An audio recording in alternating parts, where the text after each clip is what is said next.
Civilian pilots and other eyewitnesses have been seeing strange things in the skies in and around this restricted airspace that straddles the Nevada-Utah border. If there's a base hidden out here in this desert, it certainly isn't easy to spot. But we're getting ahead of ourselves.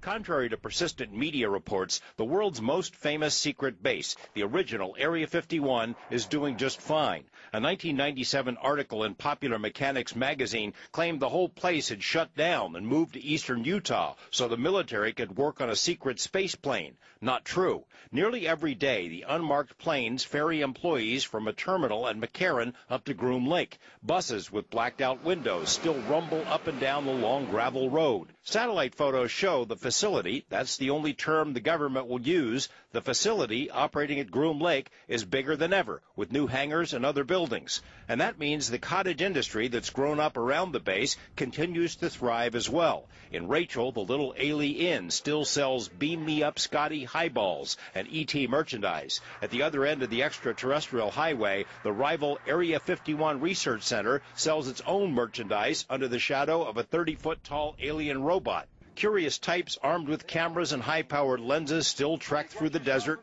or climb the mountains to get a glimpse of the base. Well, there's several, actually 9 flying saucers. Things took a radical turn for Area 51 in 1989 when a man named Bob Lazar made the outrageous claim that he had worked on flying saucers at a facility called S4 in the Area 51 complex. Ever since Lazar told his story, the world has beaten a path to Area 51's door, which is why it might make sense for them to move their most sensitive projects to a place with a lower profile, one that attracts less attention. Everybody knows about Area 51 and Groom Lake.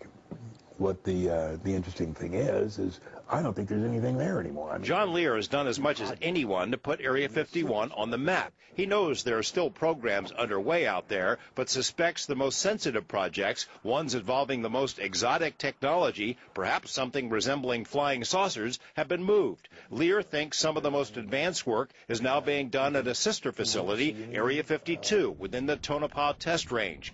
But he's even more intrigued by a vast and remote section of desert south of Wendover, Nevada, on the Utah-Nevada line. Lear, an accomplished pilot whose father invented the Lear jet, still has numerous friends in the aviation world, and they tell him stories about seeing camouflaged runways that open up in the middle of nowhere. But when the pilots land, they tell me that as they're coming in, being radar vectored, at 500 feet, they'll look down and it'll be just like forest or, desert or just normal landscape, and all of a sudden it'll unzip like this and they'll see a runway. Our own search of the area south of Wendover found no evidence of runways or military facilities, though others are looking as well. Utah UFO hunters, perhaps yearning for an Area 51 of their very own, have proposed that a planned massive expansion of Dugway Proving Grounds is part of a program to create a new Area 51. They also note that Michael Air Base, which controls the airspace south of Wendover, has, like Dugway, been the site of some very strange things seen in the skies, including saucer-type craft